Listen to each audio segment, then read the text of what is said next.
만약 모든 것이 사라지더라도 그만 존재한다면 나는 여전히 살아갈 수 있을 거야. 하지만 모든 것이 남고 그만 사라진다면 이 우주는 너무나 낯선 곳이 되어버릴 거야. 나는 그 일부로도 느껴지지 않겠지. 만약 내가 그녀의 이 말을 그날 들었었다면 지금은 많은 것이 달라져 있을까? 에드거 린튼에 대한 나의 사랑은 숲속의 나뭇잎과 같아. 시간이 지나면 겨울의 나무들이 모습을 바꾸는 것처럼 변해가겠지. 하지만 히스클리프에 대한 내 사랑은 땅속에 묻힌 영원한 바위와 같아.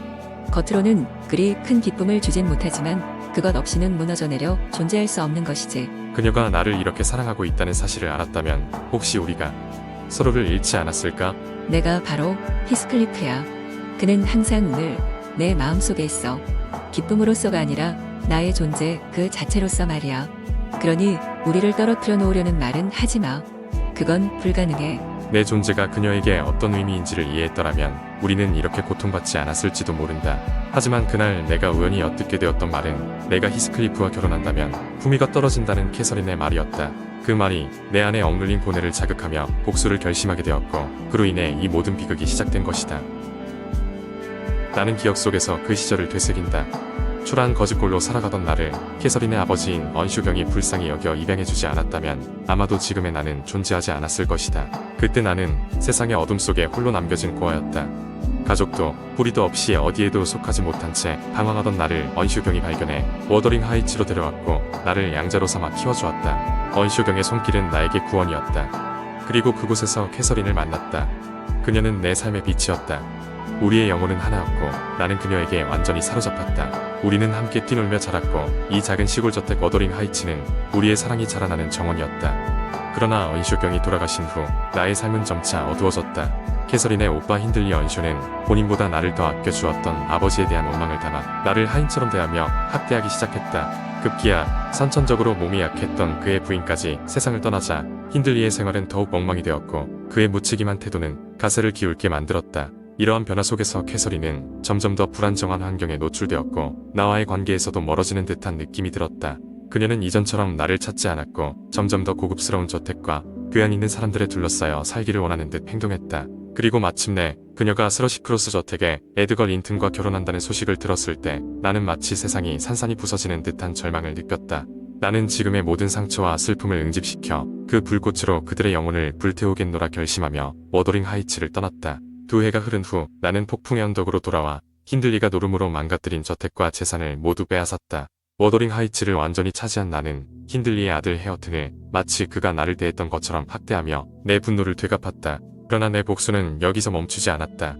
나는 캐서린의 남편인 에드거 린튼의 여동생 이사벨라를 유혹해 결혼했다. 나의 기력을 간파한 캐서린은 나를 질타했지만 나는 복수를 멈출 마음이 없었다. 캐서린은 나의 타오르는 복수의 불길 속에서 점점 무너졌고 결국 옛 열병이 제 발에 알아눕고 말았다. 캐서린의 상태는 나날이 심각해져 갔고 그녀가 죽음의 문턱에 다다랐을 때 나는 더 이상 그녀를 외면할 수 없었다. 그녀는 침상에 누워 있었고 얼굴은 창백했으며 눈은 이미 저 너머의 세계를 바라보고 있었다. 나는 마지막일 수 있다는 생각에 그녀 곁에 다가가 떨리는 목소리로 나의 솔직한 마음을 토로했다. 네가 나를 망쳐놓았다고 말했지?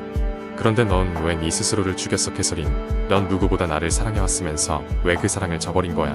네가 네 의지로 나를 떠난 게 아니라고 말해줘. 너와 나 사이를 신도 악마도 갈라놓을 수 없을 거라고 믿었는데 네가 우리를 잔인하게 찢어놓았어. 넌 나의 영혼인데 어떻게 우리를 이토록 절망 속에 남겨둘 수 있어? 그녀는 미약하게 나를 바라보았다. 말은 하지 않았지만 그녀의 눈 속에는 여전히 나에 대한 사랑과 깊은 후회가 어른거렸다. 그러나 그 눈빛조차도 나를 위로하지 못했다.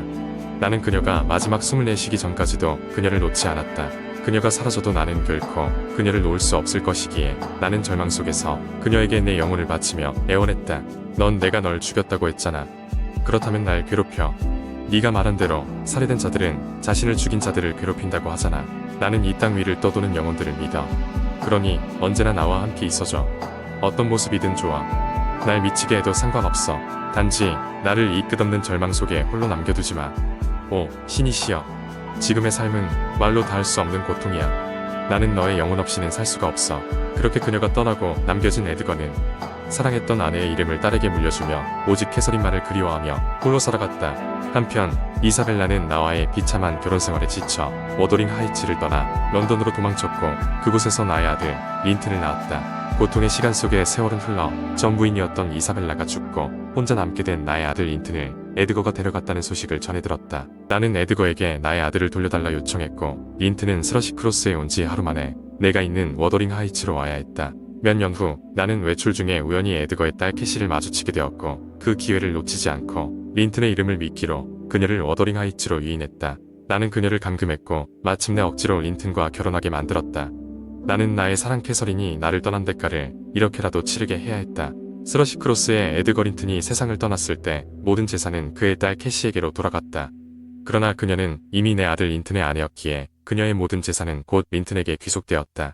하지만 선천적으로 허약 체질을 타고났던 린튼은 일찍 목숨을 잃었고 워더링 하이츠와 스러시 크로스 두 가문의 모든 재산은 마침내 나의 손에 떨어졌다. 이로써 오랫동안 기다려온 복수는 마침내 완성되었다. 그러나 이 모든 것이 내 마음의 공허를 채워주지 못함을 깨닫고 있다. 나는 내게 주어진 모든 것을 소유하고 있지만 내가 진정으로 원하는 것은 내 눈앞에서 여전히 사라진 그녀 캐서린 뿐이다. 내가 걸어온 복수의 길 끝에서 나는 오히려 더 큰 슬픔을 느낀다. 그녀의 이름이 나의 마음속에서 메아리처럼 울려 퍼질 때마다 나는 그녀와의 순간들이 그리워진다. 그리움은 차갑고도 뜨거운 감정이 되어 내 가슴을 휘감고 그녀의 환영이 내 앞에 나타날 때마다 과거의 기억 속에서 그녀와 함께했던 시간으로 돌아가고 싶다는 강한 열망을 느낀다. 이제 나는 더 이상 싸울 힘이 없다. 저녁에 어둠이 짙어지는 가운데 나는 깊은 한숨을 내쉬며 창문을 열어둔다. 차가운 바람이 방 안으로 스며들면 그 속에서 나는 그녀의 존재를 느낀다. 환영이 나를 감싸며 속삭인다. 나와 함께하자. 나는 눈을 감고 그녀의 목소리를 따라 내 마음을 맡긴다. 그녀가 나를 기다리고 있다는 느낌에 안도하며 영혼이 다시 하나가 되는 그 순간을 바라본다. 이제 떠나야 할 시간이다. 모든 고통과 복수의 세월을 뒤로한 채 그녀와의 재회를 위해 나는 눈을 감는다. 그 순간 세상의 모든 아픔이 사라지고 오직 그녀와 함께하는 평화로운 공간으로 나아간다. 나의 마지막은 그녀와 함께할 수 있다는 희망 속에서 고요히 끝이 난다.